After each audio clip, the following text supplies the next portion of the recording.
नमस्कार साथियों, कैसे हैं आप सभी लोग। A very good morning to all of you. आप सभी का बहुत बहुत स्वागत है हमारे इस नए चैनल रेलवे एग्जाम गुरुकुल पर। जी हां, रेलवे एग्जाम गुरुकुल सिर्फ आपके लिए बनाया गया है, रेलवे स्पेशल। तो आप लोग को पता है, कल रात से एक नया नोटिस वायरल हो रहा है और ये जो वायरल नोटिस है इसमें बताया गया है कि जो वैकेंसी है उसकी संख्या बढ़ाकर 32,000 जो वैकेंसी थी उसको बढ़ाकर 58,000 प्लस कर दिया गया है। लेकिन ये नोटिस असली है या नकली है, इस बात की पुष्टि अभी तक नहीं हो पाई है ना। और इस बात की पुष्टि आपको पता है, जैसे भर्ती बोर्ड के पास ये पहुंचेगी खबर, वैसे ही है ना नया नोटिस जारी हो सकता है अगले 24 घंटे के भीतर भीतर या 48 घंटे के भीतर भीतर, जिससे ये पता चलेगा कि ये नोटिस असली है कि नकली है। मैं आपको ये नोटिस दिखाता हूं, रात में हमको प्राप्त हो गया था, है ना। फिर मैंने सोचा कि अभी तक किसी ने वीडियो बनाया नहीं तो मैं क्यों बनाऊं, है ना। फिर मैंने सोचा चलिए, सुबह तक देखा तो काफी लोगों ने ये वीडियो बना दिया था, तो चलो मैंने कहा मैं भी बता देता हूं। अपने जितने भी विद्यार्थी हैं उन सभी लोग को लिखा हुआ है, please refer to board have publish C and for the recruitment of level 1 with 32,438 number of vacancy, है ना। तो 32,438 वैकेंसी जारी की गई थी, है ना। लेकिन अब क्या किया गया है, vacancies for open line all over the Indian railway review has been undertaken in undertaken in view of additional demand received from workshop and plus and now the vacancy of various post dash dash dash क्या 58,242। तो यहां पर आपको दिख पा रहा होगा कि जो वैकेंसी है वो 32,438 से बढ़ाकर 58,242 कर दी गई है, ऐसा दिया गया है ना। फिर यहां पर आप देखेंगे वही सब लिखा हुआ है, ठीक है ना।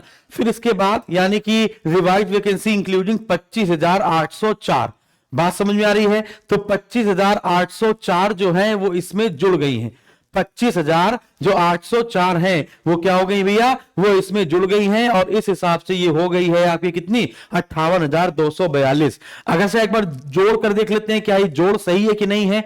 8 और 4 12, आप देख पाएंगे 3 3 और 1 4, फिर इसके बाद 4 और 8 12 और 2, ठीक है 5 3, तो बात सही तो है।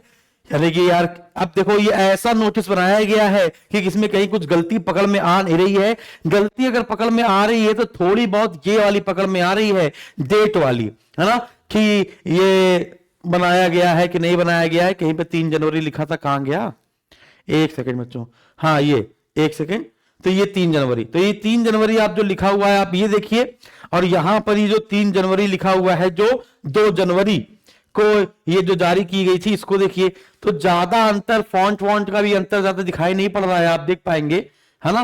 तो आप ये देखिए, ये लिखा है 2 जनवरी 2025 और लिखा है 3 जनवरी 2025, है ना। तो ये 2 जनवरी को जारी किया गया था, जिसमें बताई गई थी कि जो ITI नहीं मांगा गया है, सिर्फ 10th लेवल मांगा गया है और 32,000 प्लस वैकेंसी यहां पर जारी करने की बात की गई थी। ये 2 जनवरी को जारी किया गया था, यही सेम नोटिस जिसमें लिखा था 10th पास हो और चाहे ITI पास हो या फिर उसके इक्विवेलेंट कुछ भी हो, वो सभी लोग फॉर्म भर सकते हैं। यानी ग्रुप डी की जो वैकेंसी आएगी वो सभी के लिए होगी, है ना, किसी 1-2 के लिए नहीं। फिर इसके बाद यहां पर हम लोग बात करें कि इसका एग्जाम पैटर्न क्या है, तो रेलवे ग्रुप डी का एग्जाम पैटर्न आपको पता है, सिर्फ एक परीक्षा होगी, कंप्यूटर बेस्ड टेस्ट होगा, सिर्फ एक परीक्षा होती है, 100 क्वेश्चन आते हैं, 100 मार्क्स के होते हैं। नेगेटिव मार्किंग की बात की जाए तो 1/3 की यानी 0.33 की क्या होती है, नेगेटिव मार्किंग होती है। सिलेबस की बात की जाए तो 4 सब्जेक्ट हैं, आपको पता है एनटीपीसी में मैथ है, रीजनिंग है और जीके जीएस है। लेकिन यहां पर मैथ, रीजनिंग, जीके जीएस के साथ साथ आपकी साइंस वाला पोर्शन जो है वो बढ़ जाता है। साइंस के 25 क्वेश्चन 25 मार्क्स के आते हैं, मैथमेटिक्स के 25 क्वेश्चन 25 मार्क्स के हैं, रीजनिंग के 30 क्वेश्चन 30 मार्क्स के, जीके जीएस के 20 क्वेश्चन 20 मार्क्स के और टोटल 100 क्वेश्चन 100 मार्क्स के यहां पर आपको देखने को मिलेंगे। तो अगर जीके जीएस में साइंस मिला लिया जाए तो आप देखेंगे लगभग 45 नंबर आपको यहां पर जीके जीएस का खेल है, बाकी मैथ और रीजनिंग का आपका लगभग 55 नंबर का खेल है। फिर इसके बाद हम लोग बात करें कि किस चैप्टर से कितने टॉपिक से, है ना, कितने प्रश्न आते हैं। तो मैथ की अगर हम लोग बात करें तो मैथ के नंबर सिस्टम से 2 प्रश्न है, परसेंटेज से 2 प्रश्न, एलसीएम एचसीएफ से 1 प्रश्न, रेशियो प्रोपोर्शन से 1 प्रश्न, मेंसुरेशन से 3 प्रश्न, टाइम एंड डिस्टेंस से 2 प्रश्न, प्रॉफिट एंड लॉस से 1 प्रश्न, टाइम एंड वर्क से 1 प्रश्न, एसआईसीआई से 2 प्रश्न, अलजेब्रा से 2 प्रश्न, स्टैटिस्टिक्स से 2 प्रश्न, ज्योमेट्री से 2 प्रश्न, ट्रिग्नोमेट्री से 2 प्रश्न और एज से आपके 2 प्रश्न है। रीजनिंग की बात की जाए तो रीजनिंग में एनालॉजी से 2 प्रश्न है, कोडिंग एंड डिकोडिंग से आपके 1 प्रश्न है, रिलेशनशिप से 2 प्रश्न, जंबलिंग से 1, डेटा सफिशिएंसी से 2, सिमिलरिटी एंड डिफरेंसेस से 2, है ना, क्लासिफिकेशन से 1, लॉजिकल रीजनिंग से 2, अल्फाबेट एंड नंबर सीरीज से 2, मैथमेटिकल ऑपरेशन से 2, सिलोगिज्म से 2, Venn diagram 2, conclusion and decision making से 1, एनालिटिकल रीजनिंग से 2, है ना, डायरेक्शन एंड डिस्टेंस से 1।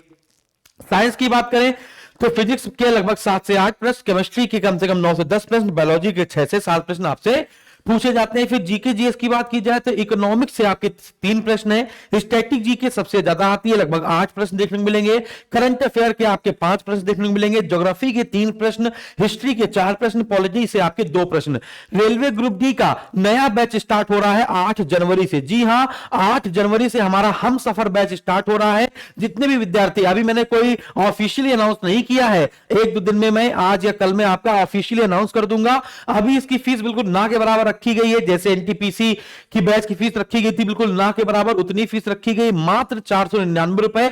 8 जनवरी से पहले अगर आप लेते हैं तो, है ना, और इसमें आपको 10 किताबें मिलेंगी, है ना, प्रीवियस ईयर के पेपर मिलेंगे, पूरे आपके प्रैक्टिस शीट मिलेगी, सब्जेक्ट वाइज शीट मिलेगी, टॉपिक वाइज शीट मिलेगी, और इसके बाद जो जो आपको चाहिए, हाँ, मॉक टेस्ट मिलेंगे, जो जो आपको चाहिए होगा वो सब कुछ इसमें आपको मिलने वाला है ना। आपको पूरा टेस्ट पास मिलेगा। टेस्ट पास समझते हैं ना, लगभग उसमें 3-4 हजार, है ना, पेपर होंगे, है ना, सभी एग्जामों के जितने भी ऑल इंडिया लेवल पे एग्जाम होते हैं उसका टेस्ट पास आपको मिल जाएगा उसी फीस में। उसके लिए आपको कुछ अलग से देने की जरूरत नहीं पड़ेगी, सब कुछ इसी में रहेगा। तो आप हमारा हम सफर बैच जरूर ज्वाइन कीजिए। एनटीपीसी का समर्पण बैच 2.0, है ना, कल से प्रारंभ हो चुका है 3 जनवरी से, तो उसको भी जरूर ले लीजिए, चाहे आप ग्रेजुएशन लेवल के हो, चाहे आप, है ना, इंटर लेवल के हो। तो अर्पण समर्पण के बाद समर्पण बैच 2.0 भी जारी हो चुका है, कल से मैंने बैच प्रारंभ कर दिया है। आपको नहीं पता तो फटाफट से, अगर आपने एनटीपीसी का फॉर्म भरा है तो एनटीपीसी लीजिए, और अगर आपने ग्रुप जी का भरा है तो ग्रुप जी लीजिए। दोनों के लेवल में अंतर है, याद रखिएगा, अलग अलग तैयारी होगी दोनों की। ऐसा नहीं कि आपने एनटीपीसी ले लिया तो एनटीपीसी की जो साइंस है और रेलवे ग्रुप जी की जो साइंस है थोड़ा सा अंतर है ना, ध्यान रखिएगा। तो बहुत बहुत धन्यवाद, जय हिंद। आपको क्या लगता है, ये जो नोटिस है ये फेक है या रियल है, जरूर हमको बताएं। Thank you very much.